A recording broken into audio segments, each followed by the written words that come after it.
Tonight, the city is requesting your input on the upcoming 2022 municipal budget.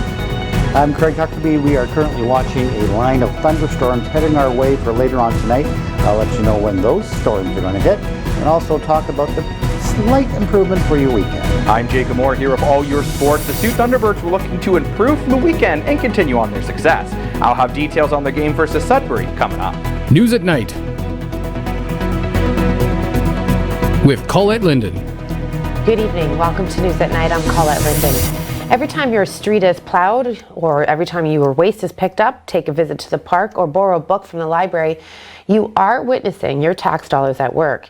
The municipal budget decisions set the funding for the programs and services we depend on to maintain our quality of life. So ahead of the 2022 municipal budget, residents and business owners are invited to participate in the budget engagement process to provide feedback on priorities and key considerations. From October 1st to the 15th, residents will be informed on how the budget process works, how tax dollars are used, and the value tax dollars bring to the City of Sault Ste. Marie. The input received will assist City Council with their discussions and deliberations. Suggestions and comments can be submitted in a number of ways, including virtually by visiting saultstemarie.ca/budget 2022. In the interest of public health and safety, the City is asking residents and property owners to share their priorities and input virtually as much as possible. Emergency services were called to a section of Great Northern Road this morning for reports of a motor vehicle collision. Shortly upon arrival at the intersection of Terrace and Great Northern Road, a motorcycle was observed on its side and a vehicle was present with front-end damage. There is no word on injuries, and the presence of paramedics, Sault Fire Services and Sault Police slowed the area significantly for about 45 minutes. The incident has since been cleared. Prime Minister Justin Trudeau is facing some harsh criticism after he was found to be spending time with family in Tofino rather than marking the first National Day for Truth and Reconciliation in Kamloops. Despite his schedule saying he's in private meetings, News 1130 had confirmed through the Prime Minister's office that he will be in Vancouver Island for a few days. Trudeau had received invitations from the Tusa Kamloops Tusa Kwelum to mark a day with residential school survivors and their families in Kamloops, where the remains of 215 children were discovered earlier this year. The Tusa Kamloops Tusa Kwelum said its members had invited the Prime Minister twice to join them for the National Day for Truth and Reconciliation in Kamloops. Grand Chief Stuart Phillip, president of the Union of BC Indian Chiefs, did not mince words following the revelation. Trudeau was vacationing in Trudeau, calling the Prime Minister's arrogant and conceited. In late August of 2021, Minister Elliott announced that she would make a one-time payment of $39 million directly to optometrists. This payment was not negotiated with the OAO, and the announcement came as negotiations for a new compensation agreement were reaching a standstill. Further, the ministry made the announcement with no notice to the OAO, delivered it directly to optometrists across Ontario, and widely publicized it in the media. Unilateral conduct of its nature is typically unlawful in labor negotiations and is a demonstration of the bad faith bargaining we have become accustomed to within the government. The announcement and payment are a blatant negotiation tactic that further demonstrates the government's lack of interest in finding a real long-term solution to this crisis. On behalf of the OAO, Ontario optometrists did not offer their consent for this government to deposit a retroactive payment into the accounts, and therefore a fair deal to be reached. As of today, over 2,100 optometrists have written Minister Elliott urging her to keep this money and commit to working out a deal where they no longer receive the lowest compensation for an eye exam in all of Canada. Ontario has reported over 1,300 new COVID-19 cases over the last 2 days. COVID-19 numbers were not released on Thursday due to the National Day for Truth and Reconciliation. The province says 647 new cases were reported on Thursday and 668 today. There are now 163 people in the ICU due to COVID-19, and among these ICU patients, 156 are not fully vaccinated or have an unknown vaccination status.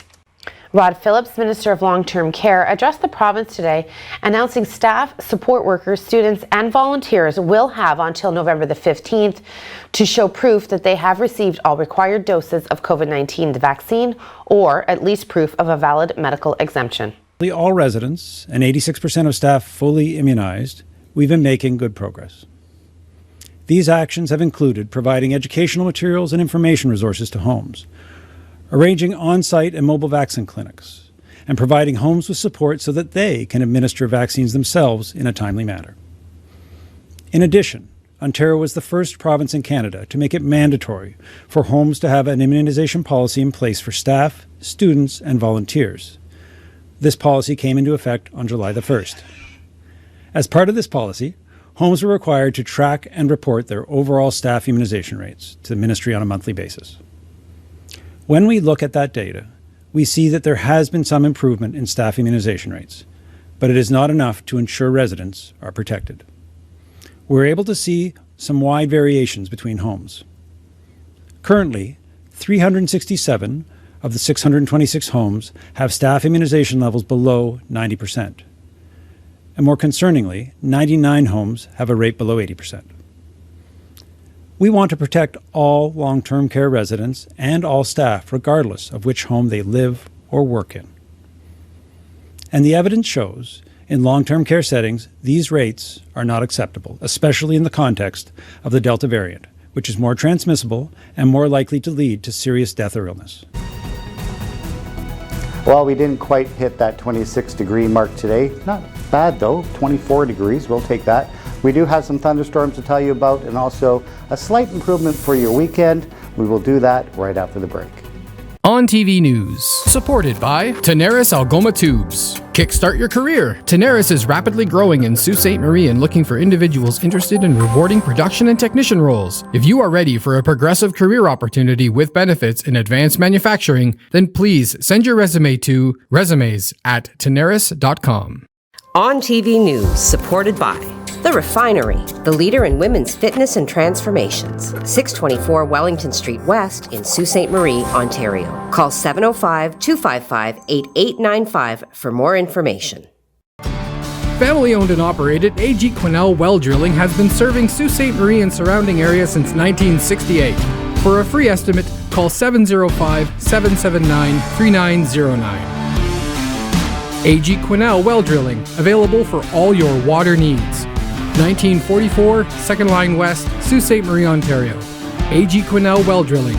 Call 705-779-3909 for a free estimate today. And welcome back, everyone. Well, we're going to show you what's going on the satellite right now. We have that high pressure system, which has been around for most of our week. It is now heading down towards the south, but just as I thought, it's all kind of wrapping around that high, and that is all coming our way right now. We're going to start seeing those clouds fill in. Very warm though. I mean, those temperatures are 24 degrees. That's about 5 degrees above normal, and that we're continuing to see that southerly flow for now. That's going to change once this cold front makes its way through.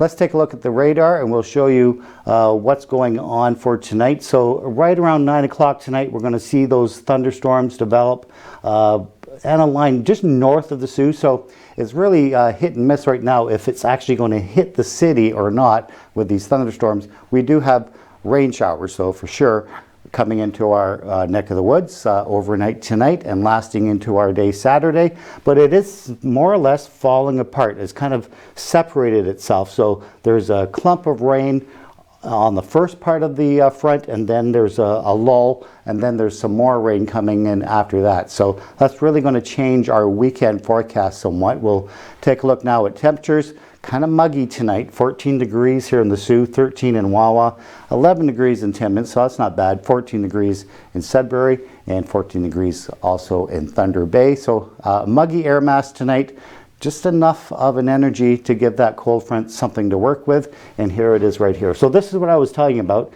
There's a lull of rain showers, so we're going to see this first batch come in later on tonight, and then we're going to have a lull, and then we're going to see this kind of work its way into our day Saturday. But again, it's very light stuff. It's misty. There are some pockets of some heavy showers. Whether they get to the sewer or not is still a big question. They aren't really in the forecast yet, but we do have some spotty showers to worry about lingering most of our weekend. Not a total washout though. There could be some areas of sun and cloud, but be expected to see showers for most of our day on Saturday, Sunday, and lasting maybe even into Monday. For tonight, though, we're going to see those clouds fill in. Temperature's not bad at 17 degrees, and there's that chance of thunderstorms anytime after 9 p.m. tonight, and those are going to last during the overnight. Not that they're going to be constant thunderstorms, but there's a threat of thunderstorms during the overnight at 14 degrees, so pretty muggy for sure. 14 in the morning when you wake up. 17 for your daytime high tomorrow. We could bump that up to 20 degrees depending if that cold front actually does fall apart or not. But expect those showers and expect a cooler day tomorrow. And the same story for Sunday. We could see them showers linger into Sunday morning and then kind of dry out during the afternoon. But if you look at the rest of the next week, we're still hovering around the 20-degree mark. So we're not doing bad temperature-wise, even pulling out some sun. So hey, bring on October and bring on the weekend too, and I hope you have a great one. We're going to send it over to Jacob, who is going to give us a preview of his sports. Jacob. Well, Craig, the most important thing going on in sports right now is definitely the Toronto Blue Jays. They didn't get the results they were looking for last night at all, losing a pivotal game to their season. I'll have details on the playoff race, and don't give up yet. They still have a chance. I'll tell you more coming up. On TV News, supported by the Canadian Bush Plain Heritage Centre, where adventure takes off.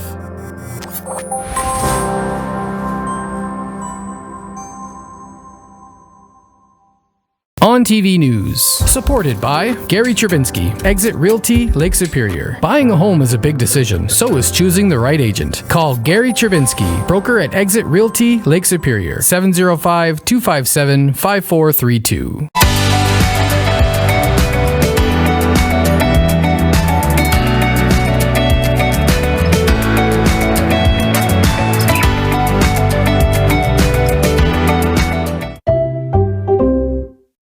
On TV News, supported by Maker North, 3D printing, laser cutting, 3D design, education, prototyping, and more. Maker North, whatever it takes.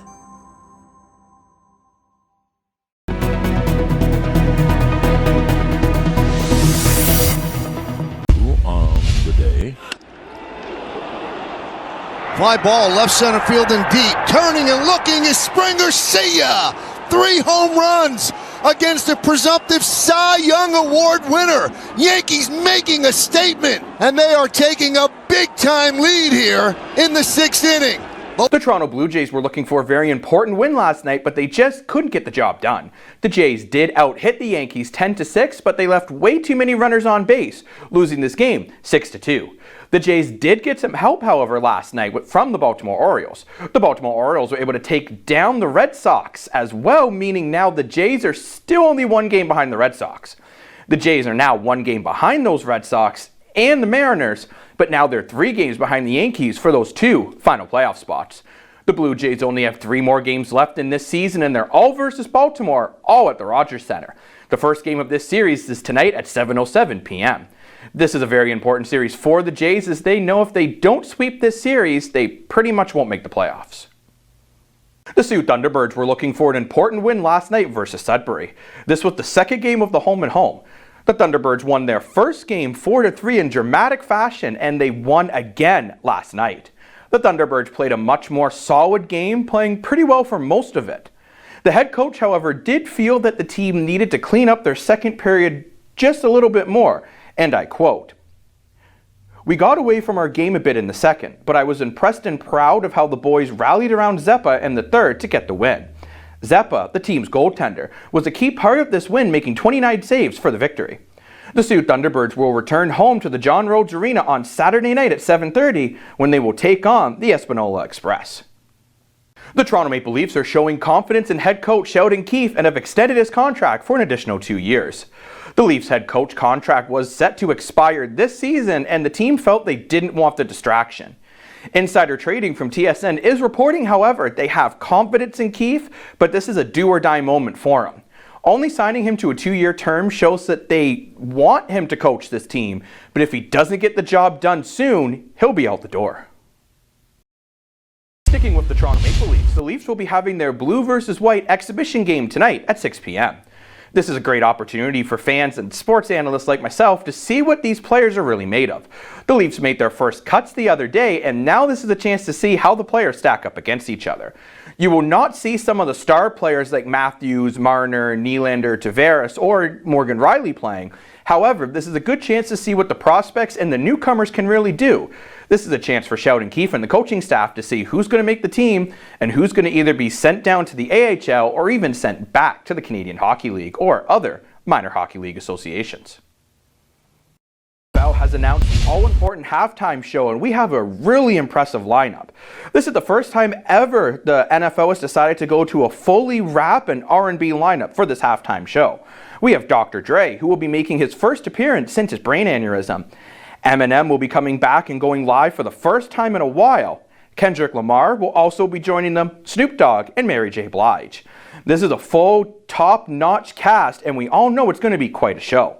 The NFL Super Bowl is February 13th, 2022. We have one game going on in the Canadian Football League tonight, so let's break it down. This is a very important game in the Western Conference as we have the BC Lions versus the Winnipeg Blue Bombers. The Winnipeg Blue Bombers have so far been dominating this season with a 6-1 record. However, the team doesn't want to get carried away. Andrew Harris told reporters that although they've been having a great season, he knows that any team can beat them on any given night. And this team could be the BC Lions. The BC Lions have been a bit of a surprise going into the season with a 4-3 record. Michael Riley and Lucky Whitehead, the quarterback and the wide receiver, have been having outstanding seasons as Riley has already thrown for over 1,800 yards, while Whitehead has already received over 600, almost 700 yards. This will be a big test for the Winnipeg Blue Bombers defense as the BC Lions are one of the best offensive teams in the league. This will be one game to watch out for, and this game is tonight at 10 p.m. Well, that's it for sports, but always stay locked to Sioux Online and on TV. And you know why you got to stay locked? We got the rest of your newscast right after this break. On TV News, supported by Tammy Ovey. Are you looking for an agent who confidently knows the culture and community of Sault Ste. Marie? Call Tammy Ovey, 705-971-0171. On TV News, supported by United Way.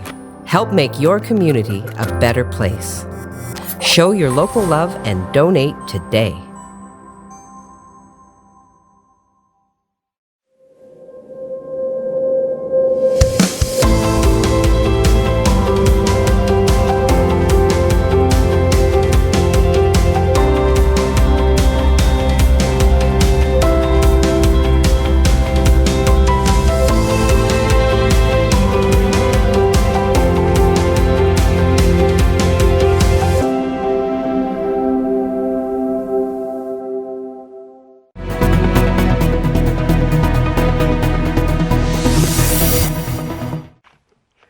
Merck & Company said Friday that its experimental COVID-19 pill reduced hospitalizations and deaths by half in people recently infected with the coronavirus, and that it would soon ask health officials in the U.S. and around the world to authorize its use. If cleared, Merck's drug would be the first pill shown to treat COVID-19, a potentially major advance in efforts to fight the pandemic. All COVID-19 therapies now authorized in the United States require either an IV or an injection. Merck and its partner Ridgeback Biotherapeutics said early results showed patients who received the drug within 5 days of COVID-19 symptoms had about half the rate of hospitalization and death as patients who received a dummy pill.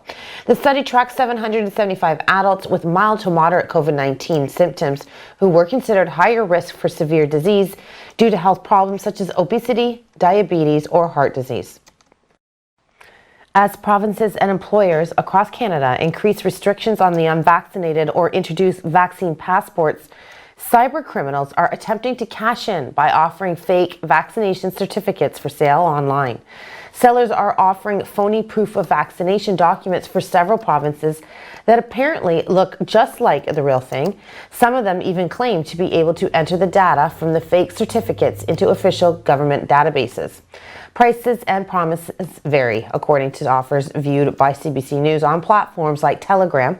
One seller is offering fake proof of vaccination cards or QR codes for several provinces, including Manitoba and British Columbia, for $200, payable in Bitcoin or other currencies. They promise to deliver the fake documents within 48 hours by mail or in just a few hours if they're being sent electronically. There is no way to know how many fake vaccination documents are in circulation in Canada. Provincial health authorities call into question sellers' claims that they can ensure the fake vaccination data is inserted into government databases. The OPP have charged a 47-year-old Greater Sudbury Police Services officer with resisting police and trespassing after an incident in Espanola. On September the 26th, members from the Manitoulin detachment of the OPP responded to the Espanola Recreational Centre regarding individuals who were trespassing on the property. OPP had attended earlier in the day and requested the individuals leave. The individuals returned to the property a short time later.